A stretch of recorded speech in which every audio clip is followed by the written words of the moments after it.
On today's episode, we're going to start a new series on this channel teaching you how to find clients for your design freelance business. Let's rock and roll.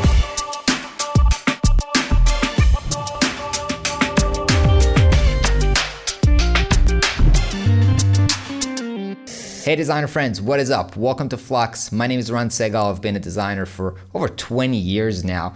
A lot of that has been doing side hustle and freelancing as a designer, and a lot of those years have been full-time freelancing as a designer. And on this series, I want to break down all of those steps and also all of the techniques and make this super practical so that you can start either side hustling or taking your freelance side hustle into a full-time thing that you're doing. You know, there's so much opportunities right now on the internet and the global marketplace. People hiring, people to build their website, design brands, so many new businesses out there, especially now.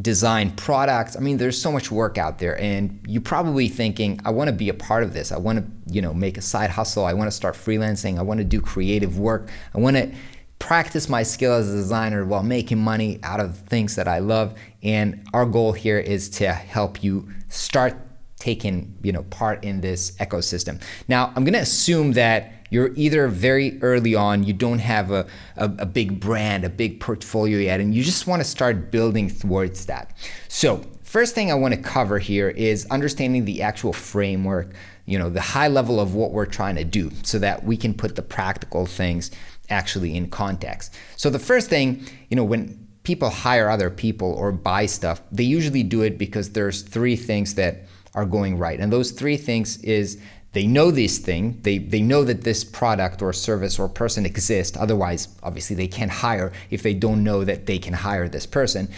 They like this person, right? They think it's going to be great to work with them. And then they trust that this person is actually capable of doing the work and solving their problems. So everything that we're going to say here, we're going to think about these three things: know, like, trust, and how to build a situation where a lot of people know about us, or at least the right people know about us, they like us, and they actually trust us. And again, assuming that you're just starting out, you probably don't have too much going on in these areas, right? No, you don't have a big brand yet. Not a lot of people know about you. So this is your situation. Now, another kind of thing that I want you to think about is you need to have some kind of an advantage, some kind of a competitive advantage. And you might say, I'm just starting out. I have zero competitive advantage, right? I don't have a big portfolio. I'm not that amazing yet. Like, why would anybody hire me? And I get it. And you're probably somewhat right. You don't have a huge advantage. However, everybody has somewhat of an advantage. And that's what I want to talk about in this episode. What is your advantage when you're just starting out, and how you can carve out that advantage? Now, the first thing that is advantage is, I would try to think about it this way. Where can I play that in a situation where I have almost zero competition, right? And that is just framing the question that way can lead up to a lot of interesting ideas. So the first place where you have a big advantage is your friends and family. Why? Because, they know you, right? And they probably know that you've now gotten into design and you want to do this freelancing thing. And these people like you, obviously, because they are your friends and family, and they trust you because you've already spent years unrelated to design or freelancing, building a relationship with them, and they trust you. So with these people, with this very small circle of people, you already have those three things: know, like, and trust. And that's why you will find out that most people who have started out, me included, but almost everybody around, started out doing freelance or projects or actually getting paid by the closest circle of friends and family, because there they have an advantage, right? Even if, imagine, let's take a radical example, right? But my mother, right? If my mother would have to choose between me doing a project for her or somebody else who might be very famous, might be very, very good, she would probably still give the project to me just because she likes me so much and trusts me, she wants to see me succeed. Now, this is a radical example, but it is the way that it works. Some people within your very, very close circle of network, and that can be friends and family, that can be people that went to school with you, that can be people within your community, your church, whatever. Those people like you and trust you so much and want to see you succeed that they would give you an advantage even over somebody with a better portfolio, more famous, more capable, or something like that. So with this small circle, you have an advantage. That's why I do suggest you start off looking for projects over there, and you do that by first just letting people know that you are looking for doing these kinds of projects. I want to help you build a website. I want to help you design this logo. You let them know that this is what you're doing, and those people are going to have your back and try to give you a project. Now, if you get this ball rolling, that will help you build a portfolio, build a confidence, build an expertise. If they have a good experience with you, they're going to recommend you to other friends, and then through this recommendation, the trust is going to roll over to people in an extended circle, and that's going to grow your network. And for most people, that's actually how they get the ball rolling. Okay, so that is kind of like the first super basic, which is what, again, a lot of people, maybe even most people do to get started.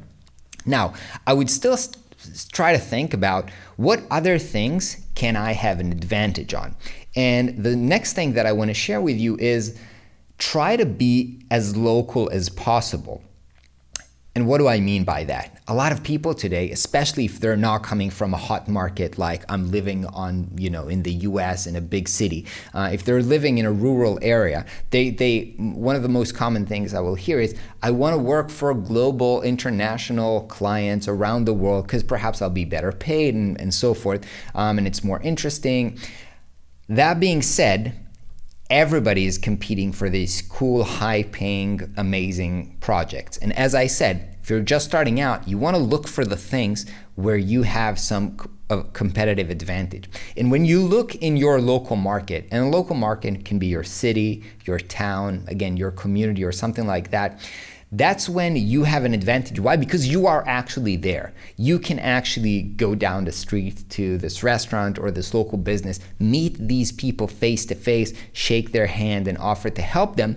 And in that local area, there is way less competition than if you just go on the internet and, everybody's on there, right? So the easy thing would be just like, let me just email a random person from the other side of the world. But you can assume that if you can email that random person around the world, gazillion of other people are going to do that as well. But if you're the only one who can walk down the street and shake the hand of somebody, even though it might feel a little less comfortable to you, you have a huge advantage because there's literally not that many people who can walk down the streets and do that. Now, of course, it doesn't have to be going down the streets and shaking hands, but what I have been seeing, for example, we teach a lot of people how to use Webflow, and what I have been seeing is that people who try to do local Webflow services within their region, just because right now there's not too many people who can offer building websites with Webflow, so the market is already limited.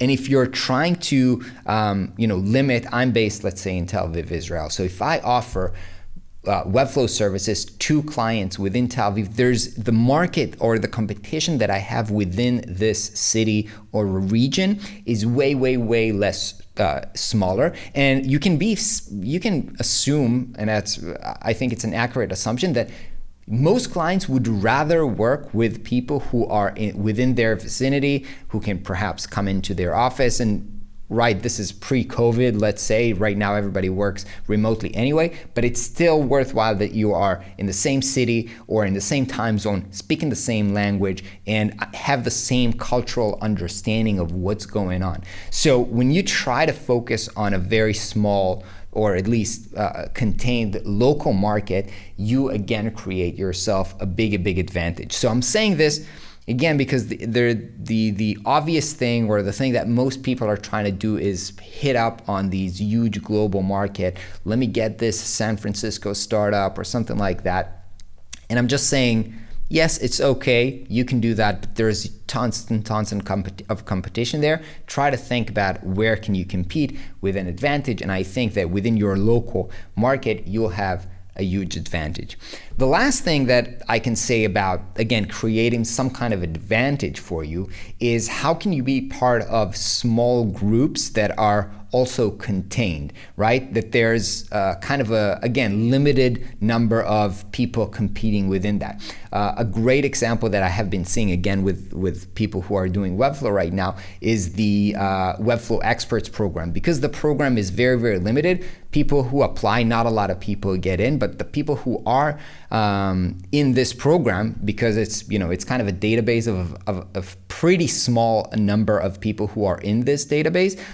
Everybody who's on there, basically, you know, there's more demand than supply within this group, and most people are getting tons and tons of lead. But this is just one example, and you can, again, do that either locally, but again, joining groups like local designer chapters, or even communities such as churches, being part of a small group where you know that this group is not going to extend anymore, and everybody within this closed group knows that this is the service that you're doing, again, gives you an advantage.